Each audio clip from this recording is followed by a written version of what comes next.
Institutions जो elected government के पास पहले थीं हमें वापस दिए जाने चाहिए। J&K पावर डेवलपमेंट कॉरपोरेशन में पावर मिनिस्टर हूँ, लेकिन पावर डेवलपमेंट कॉरपोरेशन अभी तक इलेक्टेड गवर्नमेंट को वापस दिया नहीं गया है। और आप भी जानते हो, मैं भी जानता हूँ, अगर ये इल्ज़ाम मेरे किसी मिनिस्टर के खिलाफ लगा होता अभी तक ACB वालों ने छापा लगाया होता। ये प्रोजेक्ट्स न सिर्फ जम्मू कश्मीर के लिए हैं, ये पूरे मुल्क के लिए हैं। These are projects of national importance. इसमें कहीं पे भी दखल की इजाज़त नहीं होनी चाहिए। और फिलहाल मैं जानता हूँ ये एक ऑनरेबल MLA के बारे में बात की गई है, लेकिन किश्तवाड़ में हर प्रोजेक्ट में जो 2 ऑनरेबल MLAs ऑपोजिशन के हैं कहीं ना कहीं वो दखल दे रहे हैं, और इसमें जो हमारी एजेंसीज हैं उनको अपना काम करना चाहिए। उमर साहब, ऑस्ट्रेलिया टेरर अटैक को कैसे देखते हैं? ऑस्ट्रेलिया टेरर अटैक सिडनी में बड़े अफसोस की बात है। वो कहाँ से थे, कौन थे, मैं उसमें नहीं जाऊंगा। बेगुनाह लोग मारे गए। और मैंने हमेशा ये कहा है, जब ये हमारे यहाँ हुआ है, कहीं और हुआ है, कोई भी मजहब आपको इस बात की इजाजत नहीं देती कि आप इस तरह बेरहमी से किसी बेगुनाह का कत्ल करो। मैं तो उस बहादुर को भी सलाम करता हूँ जिसने अपनी जान की परवाह नहीं दी। मैं वो वीडियो देख रहा था, किस तरह वो उस पर झपट पड़ा और उसने बंदूक छीनने का काम किया। पता नहीं कितने लोगों की जान उसने बचाई।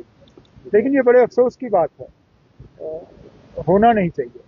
सर, आज टूरिज्म को लेकर हम बात करें सर, रिवाइव करने की काफी कोशिश की जा रही, but other side of the story still capping नहीं हो रही है एयरलाइंस की टिकट्स को लेकर, जबकि हमने देखा कैंसिलेशन थे पार्ट ऑफ इट। बट अभी न्यू ईयर है, क्रिसमस है, हमने देखा सर रिवाइवल के लिए हमें काफी हद तक अल्लाह ताला ऊपर वाले की मदद की जरूरत है। जब तक गुलमर्ग, पहलगाम, सोनमर्ग वगैरह में हमें ठीक ठाक बर्फ नहीं मिलती, एक अच्छा खासा तबका टूरिस्टों का जो है वो यहाँ नहीं आएंगे। बाकी हम अपने तरफ से तमाम कोशिशें कर रहे हैं, चाहे वो इंफ्रास्ट्रक्चर के हवाले से हो, चाहे वो प्रमोशन के हवाले से हो।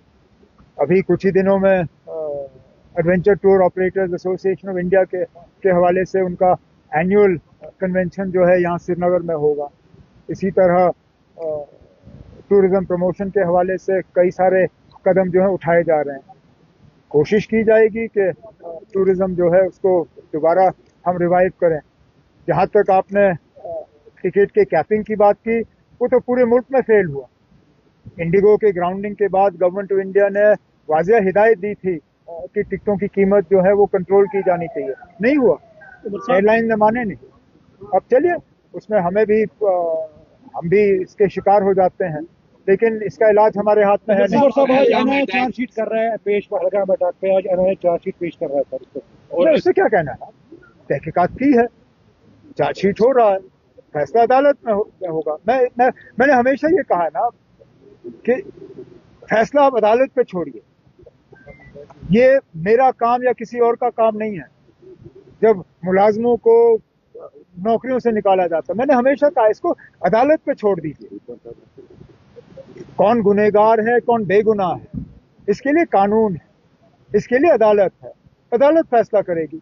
NIA का काम था इन्वेस्टिगेट करना, इन्वेस्टिगेशन हो चुका, अब चार्जशीट पेश होगा, अब केस लड़ा जाएगा अदालत। अब ये एक लोकल इशू है, MLA साहब के साथ और लोकल इंतजामिया के साथ जो भी इसका हम हल निकाल सकेंगे निकाल लेंगे। लेकिन इंतजामिया को भी इस चीज का ख्याल रखना होगा कि इलेक्टेड रिप्रेजेंटेटिव आसमान से टपक के नहीं आता सर।